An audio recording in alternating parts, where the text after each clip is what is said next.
Dempsey Makepeace exploded onto our TV screens in January 1985 and ran for 30 episodes over 3 series in just 22 months.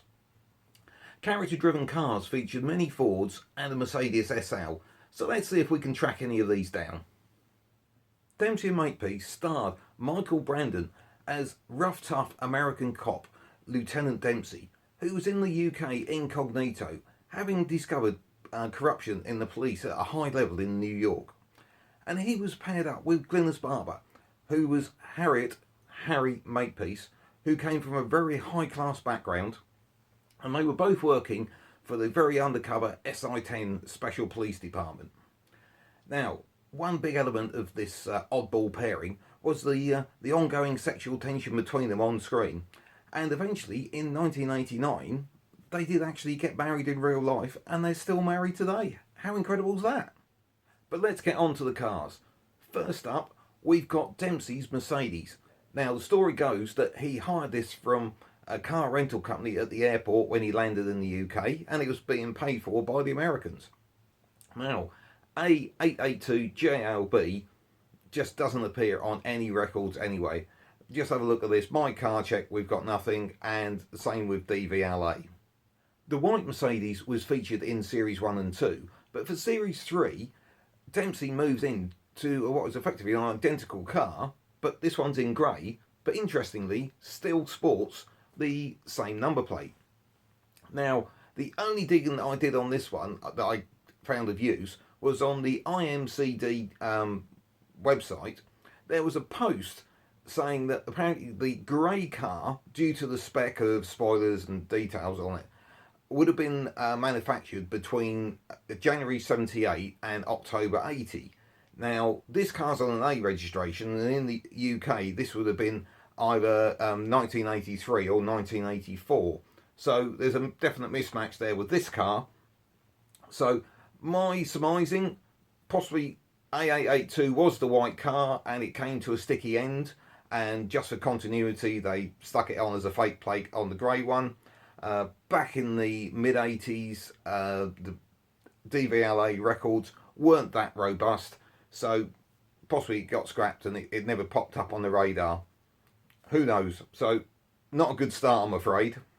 So let's try. Harry Makepeace's Escort convertibles. First one she used was this silver one. It was an XR3 model because it's sporting those famous XR3 cloverleaf alloys, and it had the registration number A643OWC. Now, looking this up on the DVLA database, the last V5 ownership form for this one was issued in October 99, and its last road tax expired in March 2000.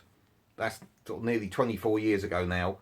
I've got to say, I'm pretty confident, sadly, that one has been scrapped. In a desperate attempt to find something on this first cabriolet, I came up with this. Now, A643 was Harry Makepeace's car. Now, A641OWC was a red Escort convertible, and not long ago, this one was actually up for sale.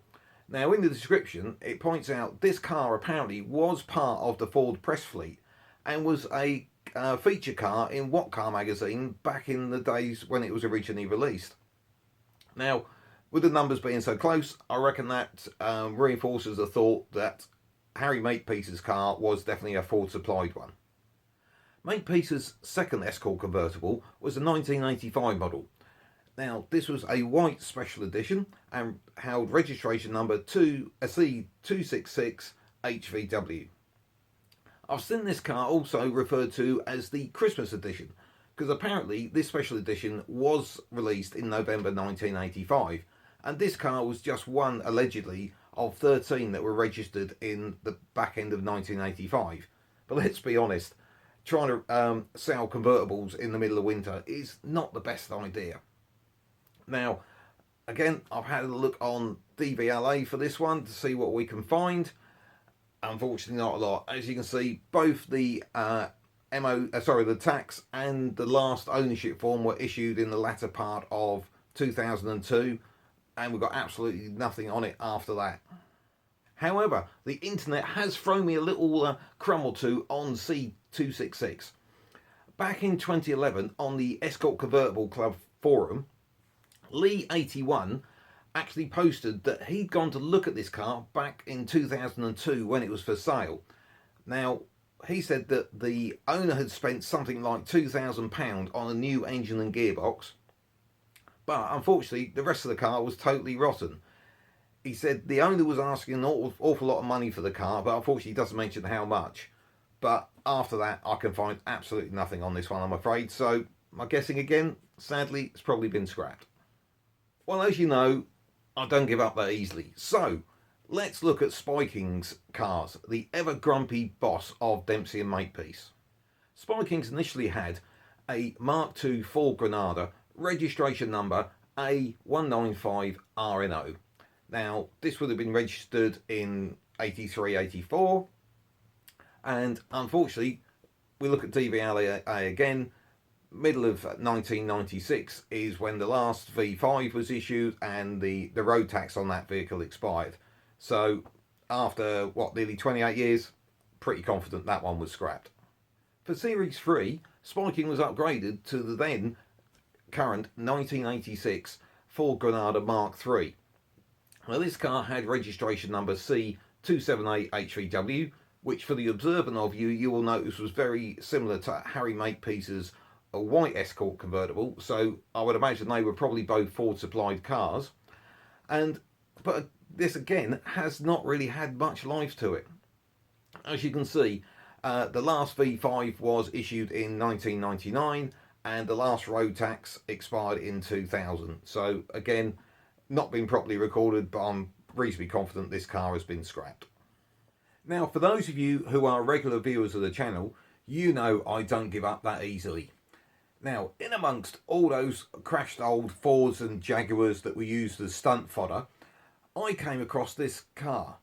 Now, it was featured in Series 1, Episode 4, entitled Given to Acts of Violence, and this is a classic British sports car. It's the Morgan. And as Malvern's greatest export, we know they're well built, hand put together cars. They should be durable. And you'd hope that A218 HLB is going to be our winner. And no, it's not. Looks like it came off the road in 1990. That's now, what, 34 years ago. I think there's a fair chance that that one, unfortunately, has probably been scrapped. Could possibly be parked up somewhere, you never know. Last registration document was issued in 1989. I think it's probably unlikely, but hey. So, in answer to the question, did any of the Dempsey and Makepeace cars survive? Probably not. Anyway, if you've enjoyed this video, have a look at this one that YouTube's recommending for you, because we put a lot of effort into these videos chasing up old TV cars.